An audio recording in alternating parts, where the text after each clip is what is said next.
చదివిన వాక్యాన్ని కావ్య గారు కొద్ది నిమిషాలు ఒక 5 లేదా 10 నిమిషాల్లో ముగిస్తారు. సిస్టర్ గారు వచ్చి దీన్ని కొంచెం వివరిస్తారు. దయచేసి అందరూ ఎక్కివిద్దాం.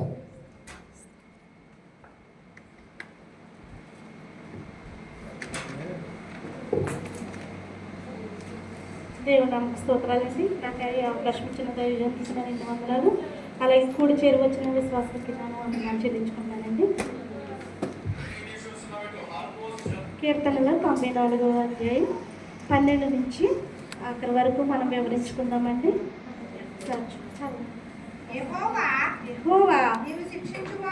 నీవు శిక్షించువాడవు, నీ ధర్మశాస్త్రములను బట్టి నీవు బోధించువాడు ధన్యుడు.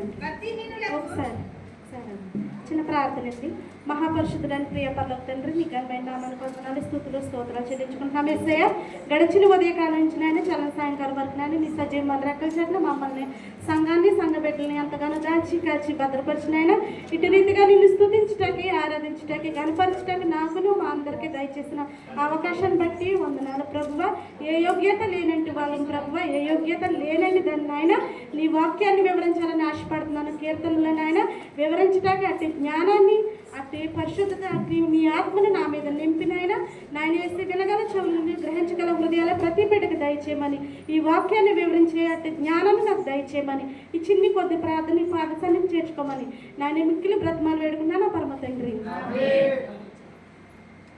యెహోవా, నీవు శిక్షించువాడువు, నీ ధర్మశాస్త్రములను బట్టి నీవు బోధించువాడు ధన్యుడు. భక్తులు భక్తిహీనులకు గుంట త్రవ్వబడి వరకు ఒకసారి అనండి. యెహోవా, నీవు శిక్షించువాడవు, నీ ధర్మశాస్త్రమును బట్టి నీవు బోధించువాడు ధన్యుడు అంటాడు. దేవుడు ఎవరిని శిక్షిస్తాడండి? ఎవరికి బోధిస్తాడు? ఒకసారి మనం తెలుసుకున్నట్టయితే దేవునిలో బిడ్డలో లేని వారు తప్పిపోయే వారిని శిక్షించేవాడుగా ఉంటాడు దేవుడు. దేవుడి పట్ల దేవుడికి దూరంగా ఉండి పదే వచ్చి తప్పిపోతే ఇంకా అత్తమాటి క్షమించేవాడు మన యేసయ్య. ఒకసారి 2 సార్లు మన పాపాన్ని తీసుకుని వెళ్ళాడు, పదే క్షమిస్తాడు అని అనుకోవడం మన అవివేకం. ఎందుకనగా దేవుని గుర్తెరిగి మనం దేవుని విషయాలు తెలుసుకుని కూడా మనం తప్పిపోయేవాడుగా ఉంటేనంట దేవుడు శిక్షిస్తానంటున్నాడు. దేవుడు శిక్షించేవాడుగా ఉండకుండా మన యందు నీ ధర్మశాస్త్రమును బట్టి నీవు బోధించేవాడు ధన్యుడంట. ఆయన ధర్మశాస్త్రాలు మనం తెలుసు కూడా మనం బోధించేవారుగా మనం ఉండాలి. దేవుని విషయం ప్రతిదీ మనకు తెలుసు.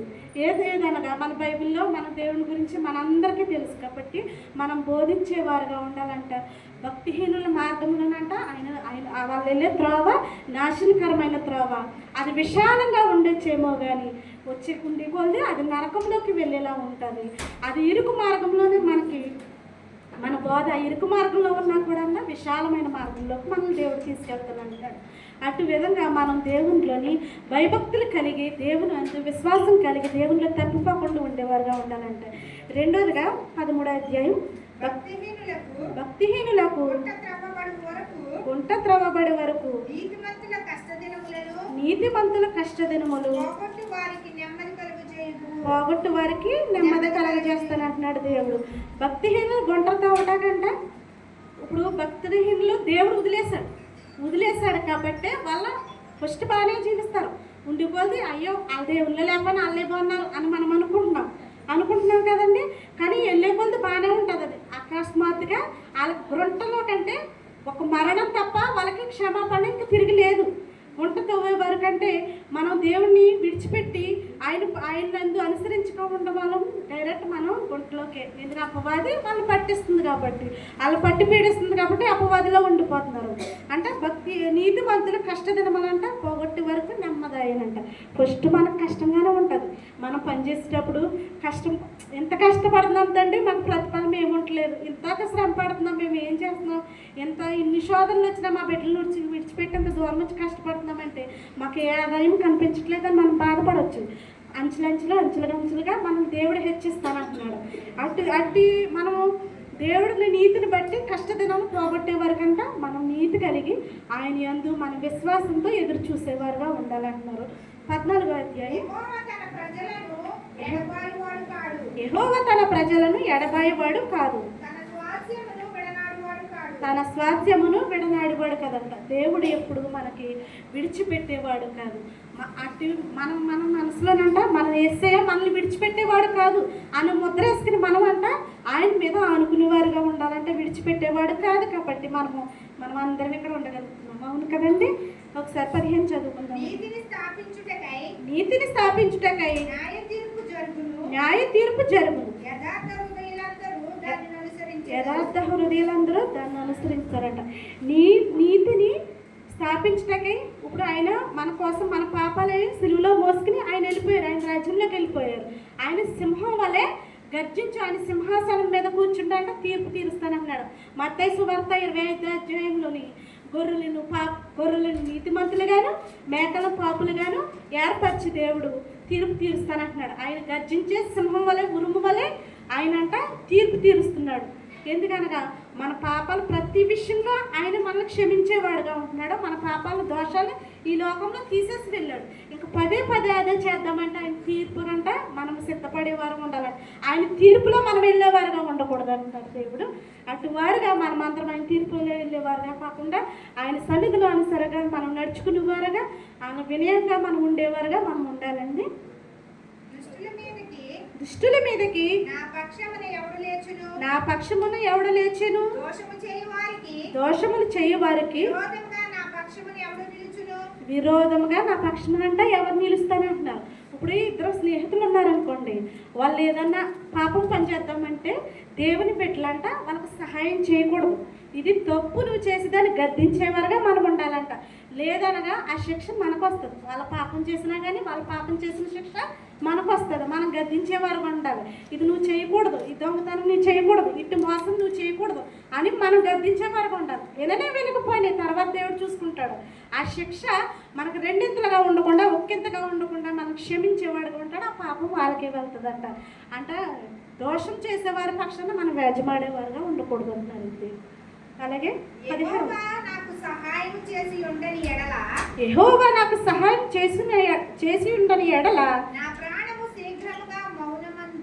నా ప్రాణం శీఘ్రముగా మౌనమందు నివసించును. ఎంత మంచి వాక్యం అండి. ఆయన మనకు సహాయం చేయని ఎడల మనం ఏ స్థితిలోకి వెళ్ళిపోతాం? ఇట్టు ఆరోగ్యంగా ఉన్నామంటే దేవుడిచ్చిన కృప, మన అవయవాలన్నీ బాగున్నాయంటే దేవుడిచ్చిన స్వస్థతే. అవును కదండి. ఈ రోజుల్లో మనతో పాటు ఉన్నవారు ఎంతోమంది కాలగర్భంలో కలిసిపోయినప్పటికీ కూడా మనల్ని సజీవులుగా ఉంచాడు. శీఘ్రంగా మనల్ని ఉంచాడు అంటున్నాడు దేవుడు. మనకి శీఘ్రంగా ఉంచి మౌనం అందు నివసించి ఉన్నాడు అంటున్నాడు దేవుడు. మన ప్రాణాన్ని సేద తీరుస్తున్నాడు దేవుడు. ఎంత కష్టం వచ్చినా ఎన్ని శోధనలు వచ్చినా కూడా దేవుడు మన పక్షాన్ని నుండి మన ప్రాణాన్ని సేద తీర్చేవాడుగా ఉంటున్నాడండి.